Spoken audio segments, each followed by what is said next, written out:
Hello. अरे माई प्रणाम। का रे माई, हम तोरा खातिर इतना भारी बोझ रही आय। ई पियक्कड़ से हमरा बियाह कर दे से हमर जिंदगी उजाड़ देले रे माई। तनिको अब जिए के हमरा मन नहीं के करत, मन करता कि मर जाई, फांसी लगा लिए ना तो जाके रेलवे पटरी पर सूत के पट जाई। जब बतने हम बोझ रही तो तू बचपन में के जहर काहे ना नीमक काहे ना चटा देले मर जईती। हई हई नरक से जियल त ठीक न रही तो मरल। हाँ, नतिया जब पी के आवता दोगला नु जब मारता हमरा के, हमर स्कूल गाना लेके जाके बेच देलौ। अब एगो ये मंगल सूत्र बाचल मामा कान के बाचल, बताओ हमर दम जियल हमर दुसार कर देले रे माई। इतना तोरा खातिर बोझ नहीं तो तू कह देतीस कि तू चल जा, तो हम केनहू चल जाई तो डूब मर जैती रे माई। सबके तो बड़ी अच्छा घर में कैले से हमरे तोरे खातिर बोझ लौकत रही है। इतना हम खराब रही रे, हम कोनो गलती भी तो ना कैले रही कि तू इतना बड़का हमरा के सजा देले बड़े रे माईया। हम कनिया के कनिया ये दादा तब से जाकर तारा दुगारी पर बैठ बोला तनी चिल्ला तनी तू हे जुकिया बैठ का भेल बा हो काहे ये कनिया काहे रो तड़ू का कहिए तोहर मर्दा के देखनी नारी में ढीबल आइल बा ना पी के दादा कनिया के तारा घरवा कहले आई ई भीड़ लागल बा ई भीड़ तोहरा मर्द के देखे खातिर पूछे मान के नहीं का कहिए दीदी जी। ओ हमारा जिए के न तनिको आत्मा नहीं के कदम न को तनिको मर देखो सबसे बड़ गलती तोहरा महतारी बाप में ना बाहो जब जानत रहो कि पियकड़ सियकड़ हउए हैं तो हो तना सुगर लड़की के जिंदगी बर्बाद ना भइल हो। जिंदगी झंड हो गइल बा ये दीदी जी, जान जाए शुरुए से ये कनिया कहे के तना चाही शुरुए से बेटवा के याद तो हवे पिए के पी पी के हो नाला में हे नाली में गिरी हो आई अतना पीली हो तो उरेप सुरेप गांव टोला के गाड़ी दी हो ना कि का कहे के त मान ला कि तू उनका मेहरारू हो तो तू ना बर्दाश्त करबू दूसर कोई ना बर्दाश्त करी। आ रोज जौने उठी तौने एक लात दू लात धरा दे उनका का कर ठीक करेला सर मुना नो और के डा के रोक देले बा ये दीदी जी। सारा गहना घर में वो खर्ची नहीं खेन के कुछ हम बना के खाई, सब बर्तन तो सब बेच के पी गइल बेटा। हम देखबे करबी कुल्ला दे के लेके जात रहूं तो पूछबो करबी हो बेटा हुआ तरी मेहररुआ कन बियाहवा में कमिलल तो कहत ना कि अरे भौजाई जिंदगी रही तो किनाई न पैसा रुपया नहीं के काम धाम नहीं के होता ये नतिया के चोदल किनेला कुछु दोगला ठीक है कर तड़ू मान ला कि तोहरो जीव बिया गइल बना कतना बर्दाश्त करबू गाड़ी मुंह से निकलिए जाला हम तो नतिया के बेटा के अतना गाड़ी देना अतना गाड़ी ना ताकि का कहे के तारे बुढ़िया में ना गलती बा आज तो दांत चियार के मर गईली चल गईली लेकिन तोहार ना जिंदगी बेकार भइल जान जाई ना दीदी जी के हम का बताए, बहुत परेशानी में जिंदगी। कहनी तारी बुढ़िया से अरे खनी बता देई कि हमरा लइका पिएला नशा करेला तो कहत कि बता देई तो बियाहवा टूट न जाई दू तीन जगह से यही गन रिश्ता इन हां ए राणो ए त इसे ए राणो बुढ़िया रहित नु तो पिलुआ पड़ल होई मरल होई तो हम तो कहतनी एगो राय देतनी ठीक ना अभी मत सोची है ना कि मतलब हमार गोतिनिया हमरा के चढ़ाओ तड़ी बढ़ाओ तड़ी अरे दौरे दियात कहीं तोहरा बारे में अच्छे सोचब समझलू। अभी लइका फैका भइल नहीं के छोड़ छाड़ के दूसर शादी बियाह कर ल एकरा भी रहबू तो हर जिंदगी नरक हो जाई ए दीदी समझलू ना। बियाह कोई बड़ बात ना होला दीदी जी, जाने सबसे बड़े बात ना बियाह कोई मान ली बियाह को के चल जाई आ कोनो ना रखे सन तो ऊ जैसे जब साग से ना जुड़ाई नहीं तो साग के पानी से जुड़ाई दीदी जी। सही है हमर नसीब में लिखल बा ये पिया करवाते कनिया तू रोवेलू ना तो हमर करेजा फाटे लागेला समझलू आ वो नतिया के बेटा के तो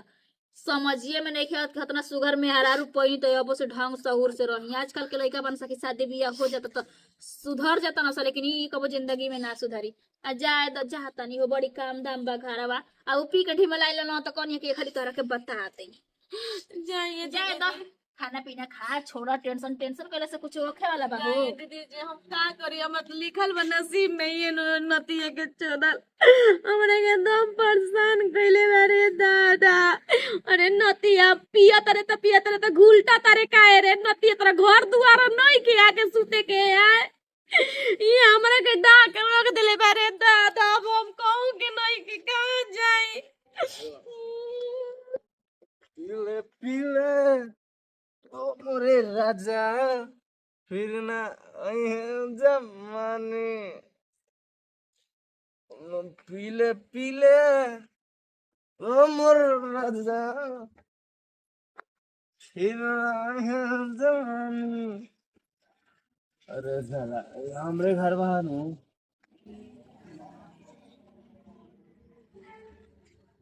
साला इहो लागत त बेचे लायक बा एगो पौवा तो मिलिए जीवन में अच्छा कल इन करो को बेचम हायो बेच देम सब बेच देम सब बेच के दारू पी जाएंगे साला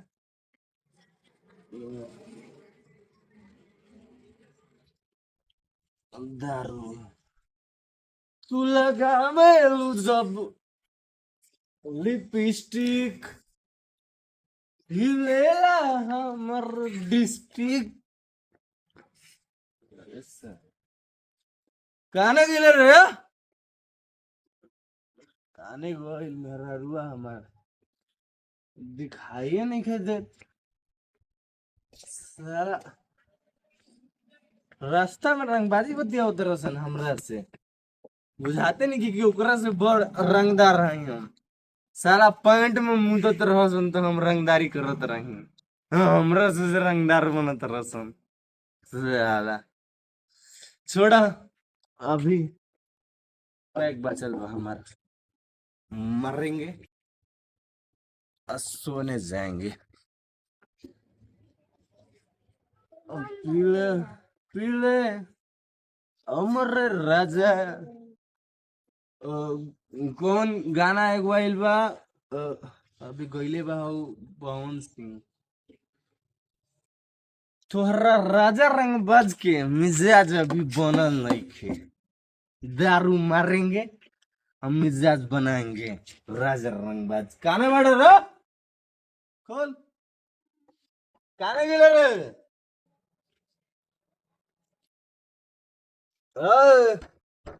बाहरिया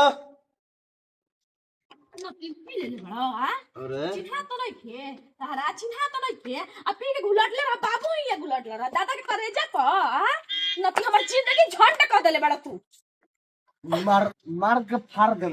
मार के फाड़ दे अरे निशान नहीं खे फाटत बाकी मोहरारू के मार के फाड़ दी हां नतियो ते हमरा पे लात छोड़ रहा अरे न मोर न जौहरिया न मार के फाड़ देंगे जा हमर जिंदगी में लो कोई सल्ली करा हो दारू जा पिया कर बेटा दारू जा पिया कर बेटा तो हसन ओई जे हम खा रही के दे द पहिले हमरे के सुन सुन पी के देख पी के खड़ा हो जाए नती उठा अरे। खड़ा हो जा पी के देख एनर्जी है इधर अरे नती तू भी पी रे मुट्ठा लगाओ ना मुझे सा तू भी पी माटी लगाओ ना ताकत है जी ताकत चलो आओ तो मोर को छात के बाप ये फेंक देबो फेंकिए देबो हमर दारू के पैक खत्म का कर बेच दे चल हमरा बेच दे अरे टूट जाई रे नतिया निकाल हर निकाल आई रे मुझौसा निकाल। सारा गाना बेच देला रे इसमें पैक एक होएगा अपने पिएंगे दोस्तों को पिलाएंगे आई कॉल के लिए बे आइए निकाल निकाल जल्दी निकाल आई रे दिना निकाल। आई रे मां निकाल निकाल जल्दी निकाल छोड़ छोड़ ना तो खींच दे तो अरे बाप रे निकाल माई रे निकाल जल्दी निकाल इतना लेके जाएंगे बेचेंगे दारू लाएंगे दारू ये सुनी नहीं दे दारू। देना दे देना वो दारू न चाहिए जी हम दारू छोड़ अभी, के- छोड़। माई से पैसा मांग के दे देता छोड़। अरे बाप रे दारू लाएंगे दारू ए जी सुनी ना हो दे दी मंगलसूत्र और चिन्हा से इसको बेचेंगे दारू लाएंगे और खुद पिएंगे दोस्तों को पिलाएंगे मंगलसूत्र मत बेचिए दारू लाएंगे दारू लाएंगे जो आप पिएंगे दोस्तों को पिलाएंगे तो रो रही है अभी रोएगी रोएगी रोएगी खाना लेके आओ जल्दी आ रहे हैं दारू हमार जिंदगी जोड़ कर दिलू ओ माई सोचले रही कि हम कहता ना खुशी से रहती हो माई हमरा के बोले जोर दे दे तू माई जी के मन नहीं के सारा चीज वाले जाके बेच देला सो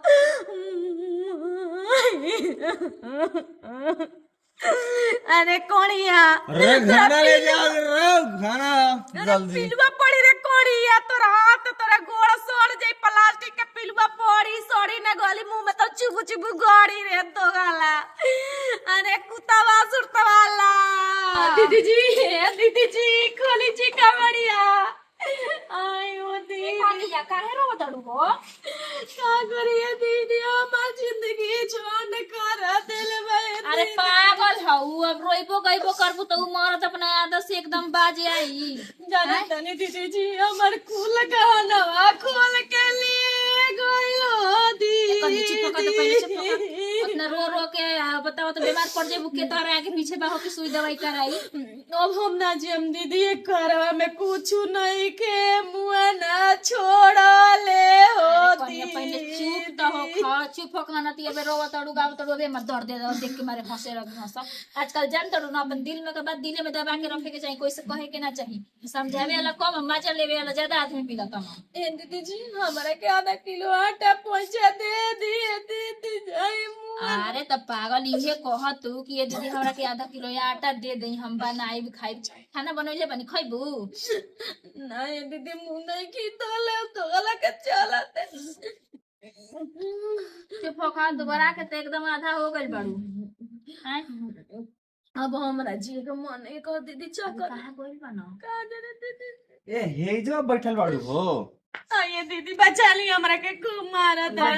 बैठा मत कर से एको काम बावे नहीं दीदी हम ना बैठा में सीधा बैठा की बतावा तू काहे बरना सट उठ गइल तोहार अरे भौजी तू नु तनी सुन पी रहीला दिमाग देखो दिमाग पे टेंशन रहेला नु पी रहीला नु तो एकदम माइंड फ्रेश हो जाला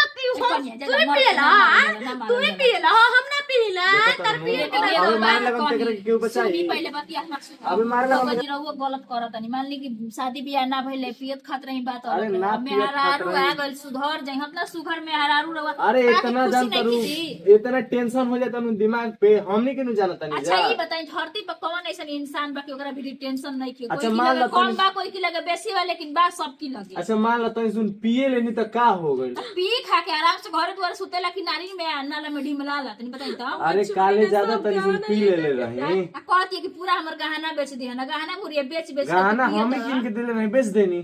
कर्जा वाला खराब ना बात। कर्जा वाला अब कपार घर में खतरा कहती है कि लोन ले अंजल ले तरकारी रहे कुछ हौ नहीं के खइला बिना मरत ये दीदी आधा किलो आटा दे अबे नो तो लेके हम आई ठीक नहीं नहीं हां घरे रही तब नो एकर रहन ठीक बा एकरे वजह से दारू अरे पिए के शादी पड़ता बियाह हमरा भइल चेत ला बबुआ ठीक बा हमरा लेखा भौजाई बेना तो समझावते दूसर कोई बना आजकल का मजा लेवे वाला इंसान ज्यादा बाटे समझ लो कि तो ना ई उहे समझ चाहती है घरे घरे घूम के का तारा भी का करे लकिया ई बताओ तो अब आई जाए आटा मांगे खातिर आटा में जाके देखो तो घरे अभी अभी नु बोरा लेके आई है 25 किलो आटा के ठीक बा अब ढंग सहूर से रह जाए एगो से दूगो भइला दूगो से तीन गो से चार गो त मान लो अब ना घर दुआर चेतब त कब चेतब छोटी छोटी लइका नहीं खा ना कि तोरा कोई अंगुरी धके चले सिखाई आ समझाई बुझाई एकरो के तनी समझावा के लूर लक्षण सीखे दिन भर दुआरी पे बैठ जाती है ए करिए जाए दम कतनो हम त पति परमेश्वर हम ठीक न मरद हम सुख में चाहे दुख में हुए तोहर खराब का तोहरा कामे आई जौन तोहर निमन का बाना सन उ छोड़ दी हम ना आई लोग हम एकर एक काम ही में बात लोग तो लोग के समझाई कि ढंग से जो उससे मिल मिला के मुंह रह के मारम के मुंह घस जाई अरे पियो खा लेकिन आराम से अपना घरे दुआरे आके सुत बैठ अरे तनी सुन काल पी ले रही जा दे जा ढंग से उससे रह समझा बुझा के ठीक बाटे अब रोवत रोवत बेचारी कतना आधा हो गेल बिया चल जल्दी घरे आओ खाना बनाओ ले आइल बनी सब राशन जा जाके बनाओ दीदी अब घरे जाए के हमरा मन नहीं अरे चल बे घरे ले आ जा पकड़ के ले जा हमरा इच्छा नहीं के करे चल इच्छा नहीं के कर मारा में जे भर दीवे चल ना तो। फिर मारे के बात करत रह तू चल बे अभी उठो ये देखो तारू हमारा ले जाए मारी है दीदी हमारा के हम जा बा सुन मरिया मत नहीं फिर पता चली तो सोच ली चल जा तक चल ले नहीं जा बेचारिया का चल जिंदगी एकदम झंड हो गई बा का करू हमार सुमा लेखा रोहित न तो लतक का खाते कैसे नहीं मरद बाटे अब बोले अपन घर दुआर चेत लेवे भगवान तो ठीके बाटे जाई हम दालिया बैठा के गैसा पर छोड़ दे